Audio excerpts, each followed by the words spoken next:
Okay, so it looks like I am live. Not sure if any of you are over on YouTube looking for me, but I'm not there. So I went to try to do the live thing, and for some reason, it's saying that I have issues and I can no longer do live videos. So let me know if you're here. I tried to post something on our Twitter page and the Instagram page to let you know that you can find me on Facebook, at least for today.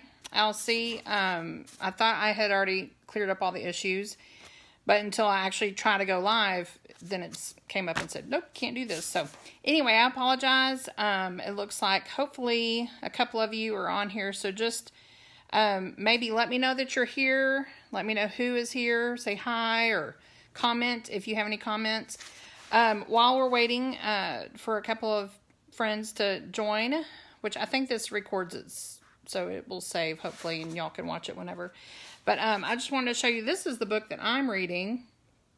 It is the first book. I've just about finished it. I've got just a couple pages more. But it's called Go See the Principal, True Tales from the School Trenches by Jerry Brooks. Jerry Brooks is a really fun principal in Kentucky. And he wrote this book. He does a lot of funny, kind of encouraging but funny real life skit kind of things for teachers and principals and parents and students. And the really cool thing is, and I've told a couple of you this, that I'm going to be going on a Teach Your Heart Out cruise, and Jerry Brooks is going to be there. So I'm really, really excited about that.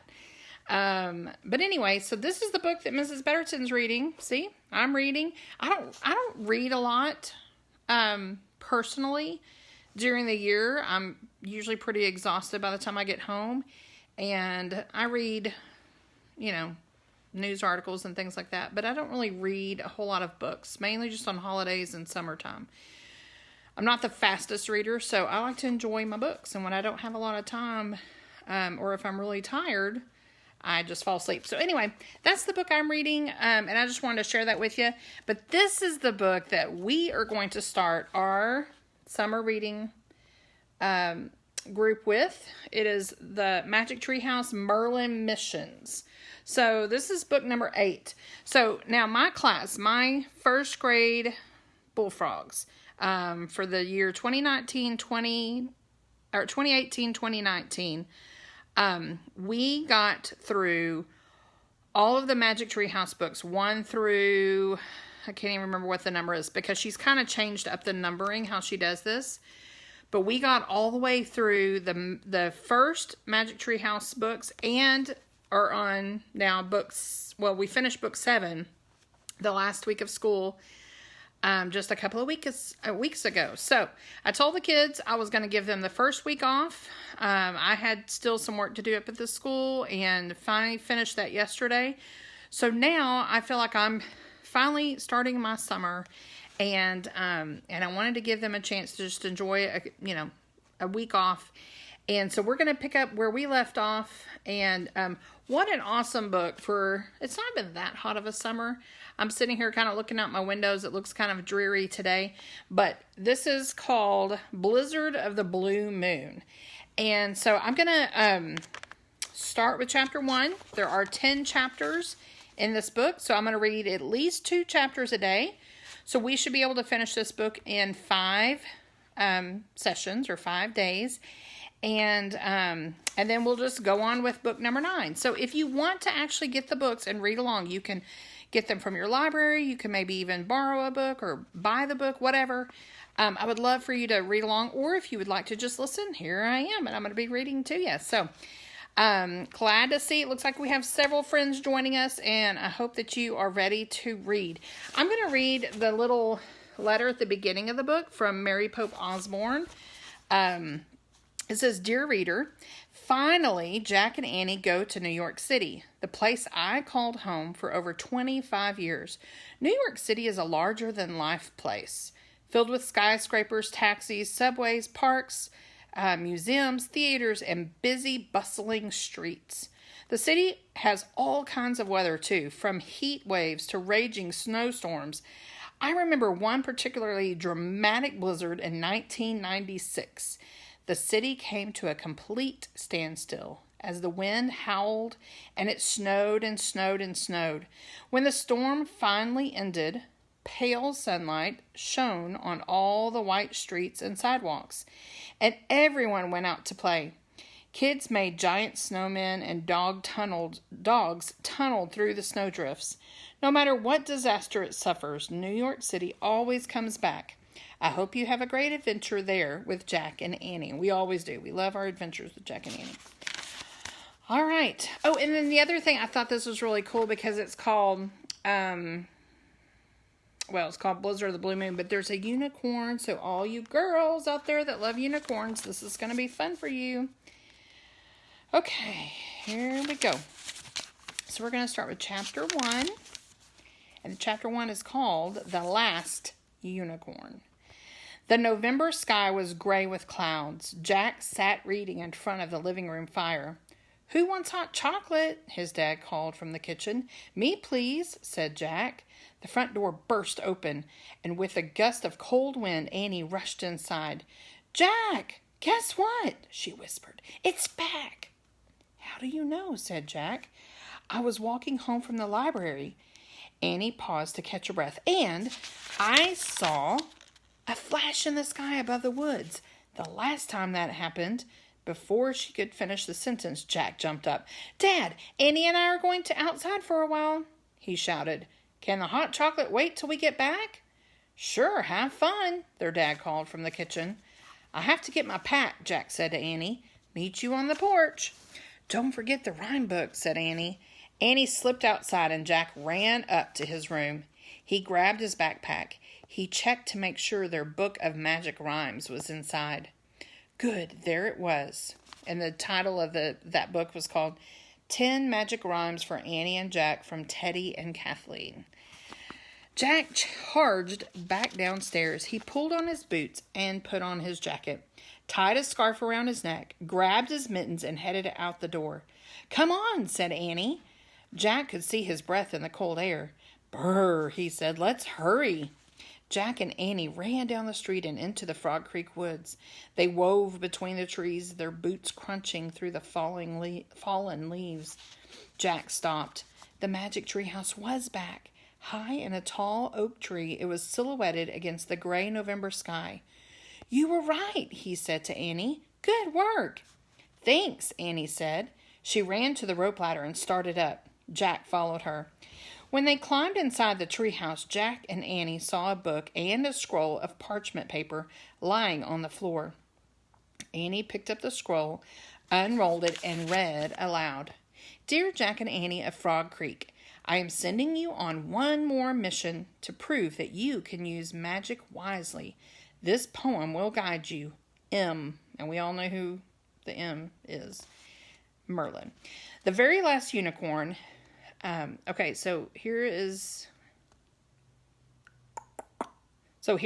the clue.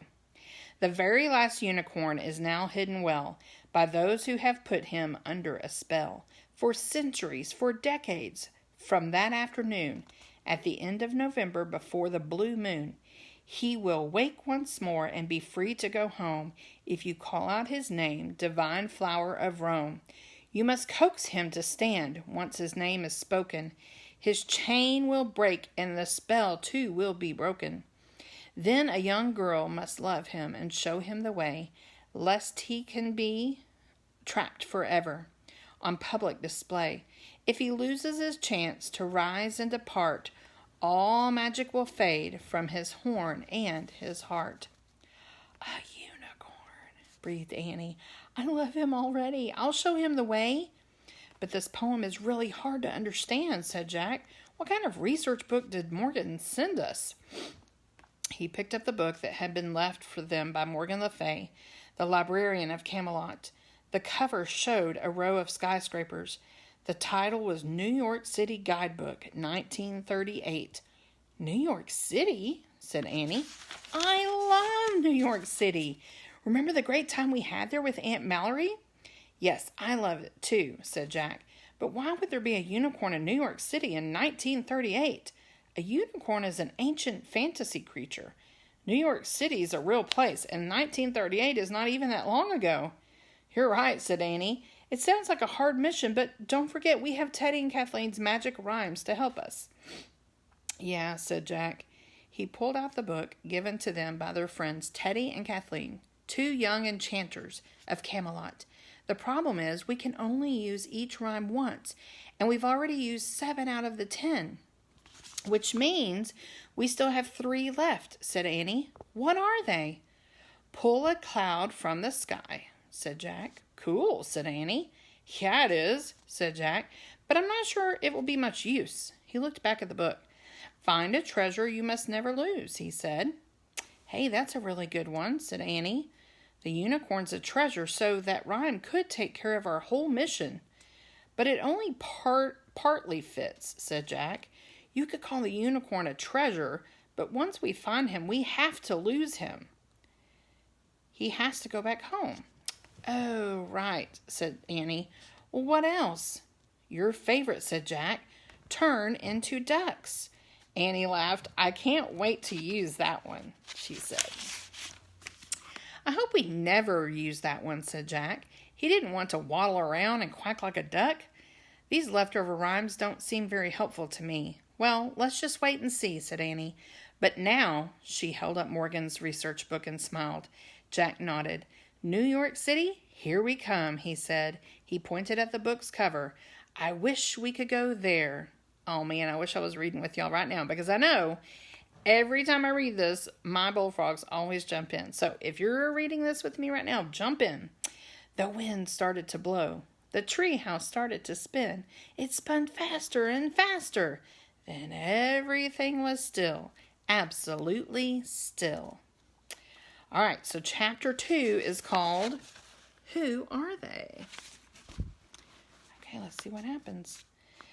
Snow blew into the treehouse. Jack and Annie wore wool coats, hats, and mittens. Jack's canvas backpack had turned into a leather briefcase and with buckles and a shoulder strap.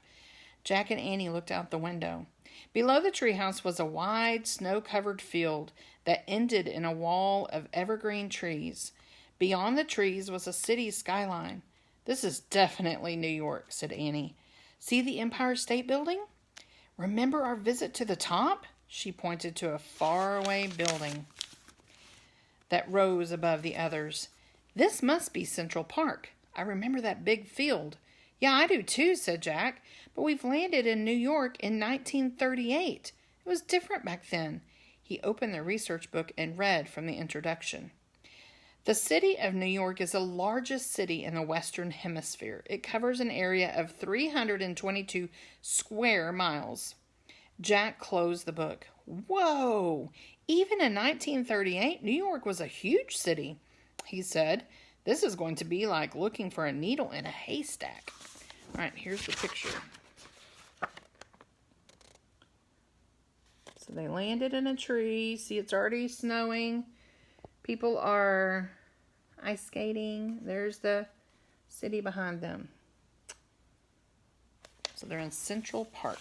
I wonder how many of y'all have ever been to New York City. It is a very big city, but it really is amazing. The history and how long everything's been there. I'll read our mission poem again, said Annie. She read the first verse aloud. The very last unicorn is now hidden well by those who have put him under a spell. Okay, so this unicorn was put under a spell, said Jack, and he must be hidden somewhere in New York, or Merlin wouldn't have sent us here. Right, said Annie. She read the next verse. 4 centuries, 4 decades. Remember, we talked about what a century is. A century was 100 years. So 4 centuries would be 400. And 4 decades, a decade, remember, is 10 years. So 4 centuries, 4 decades. From that afternoon, at the end of November, before the blue moon. So 4 centuries, 4 decades. That's 440. What's a blue moon? Asked Annie, looking up. I've heard that expression before. It's when you have 2 full moons in the same month, said Jack. It doesn't happen very often. Oh, said Annie. She read on. He will wake once more and be free to go home if you call out his name, Divine Flower of Rome." "Wait, does that mean the unicorn's name is Divine Flower of Rome?" asked Jack. "I guess," said Annie. She read on. "You must coax him to stand. Once his name is spoken, his chain will break, and the spell too will be broken. And the spell too be broken. Then a young girl must love him and show him the way, lest he be trapped forever on public display. If he loses his chance to rise and depart, all magic will fade from his horn and his heart." "So I'm the young girl," said Annie, "and I have to help him get home, or his magic will fade away forever?" "Right," said Jack. "Okay, let's review. There's a unicorn on public display somewhere in New York City. He's under a spell. The spell runs out in late November before a blue moon. But he'll only wake up when someone calls his name, which is Divine Flower of Rome. Then a young girl, you, must love him and show him the way home." "Great," said Annie. "Let's get started." "Get started? How?" said Jack.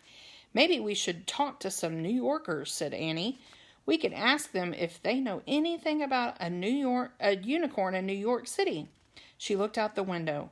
"There are some people in the park right now."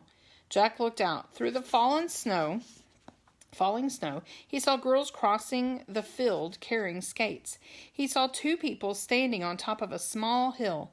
One wore a cape and the other a long raincoat. "If we start asking people about unicorns, they'll think we're crazy," said Jack. "Who cares?" said Annie. "Maybe someone will at least know something that can help us. Let's go down." She started down the ladder. Jack quickly packed up their books. He buckled his bag and followed her. When they stepped onto the ground, Jack and Annie looked around. The skaters were gone. The two people on the hill were gone too.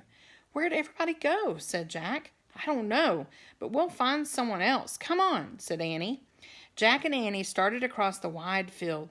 The snow was falling fast and furiously. The wind blew harder. "Look, a frozen pond," said Annie, pointing. "That must be where the skaters were coming from."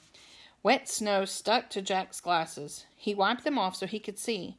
No one was skating on the pond now. Whirlwinds of powdery snow swirled over the ice. "Keep going," said Jack.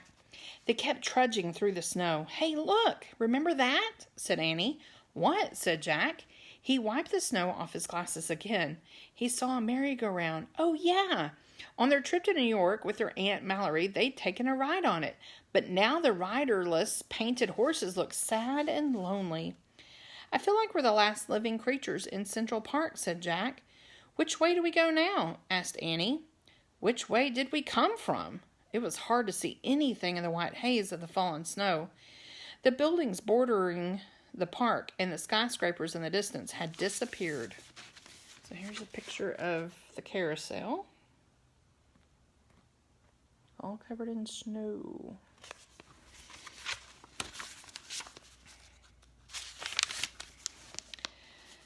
"Let's see what our book says," said Jack. He unbuckled his leather briefcase and pulled out their research book. He found a picture of Central Park in red. Central Park is a vast natural area in the middle of New York City. The park has 32 miles of winding footpaths and covers 840 acres of land. It has rock formations, woods, and many bodies of water. It also has... Okay, got it, said Annie. "It's a big park. Is there a map that shows where we are?" Jack tried to read from the index, but the wind and snow made it impossible. He stuffed the book back into his briefcase. "Forget it," he said. "Let's just try to get out of the park." Jack and Annie turned away from the lonely merry-go-round and walked across the snow. A gust of wind blew Jack's cap off. As he turned around to grab it, he saw a couple walking a short distance behind them. The two people looked like teenagers. They were walking with their heads bowed against the wind. The girl wore a dark cape with a hood, and the boy wore a hat and a tan raincoat with a belt. "Hey, look," Jack said to Annie. But at that moment, the wind shook the trees, and big clumps of snow fell from the branches. Jack and Annie ducked and covered their heads. When the wind died down, Jack looked around for the couple. "They're gone now," he said. "Who's gone?" said Annie. "Who did you see?" "Two teenagers, I think," said Jack. A boy and a girl. We saw them earlier from the treehouse. I think they might be following us. Wait a second, said Annie. 2 teenagers? A boy and a girl? Following us? Who does that remind you of? A big smile crossed Jack's face. Teddy and Kathleen, he said. Think about it, said Annie. On our last 3 missions, it seems like Teddy and Kathleen were always nearby, wearing disguises, ready to help us when we needed it. Right, said Jack. We could sure use their help now. He turned around. Hello, he shouted. Hello, Annie yelled. But the wind answered them with a howl. More clumps of snow blew down on Jack and Annie. Let's get going, said Annie. They'll find us sooner or later. They always do. Okay. So that was the first 2 chapters. That's where we're going to stop for today. Chapter 3, if you want to read ahead, I know a lot of you like to do that, and try not to spoil the secret or what's going to happen next. But chapter 3 is called Lost in Central Park. I wonder if they're going to be in Central Park for the entire book. I don't know. All right, so here's what my plan is for tomorrow. Tomorrow I would like to read, tomorrow is Wednesday. Tomorrow I would like to read to y'all around the same time, probably about 4 or 4:30. I'll probably just read on here on our Facebook account unless for some reason I can figure out what is the deal with YouTube. And it might just be that I have to record it, pre-record it, and then post it. So if I can still do that, I will still do YouTube. Anyway, maybe I'll do both. But anyway, I'm so glad it looks like 3 of you joined today. I hope you're my bullfrogs. And I hope y'all enjoyed it. And I really hope that y'all are having a great, great summer. We will read chapter 3 and 4 tomorrow. And see if we can find out what happens while they're in Central Park in the snowstorm. I'll see y'all tomorrow about between 4 and 4:30. All right, bye-bye.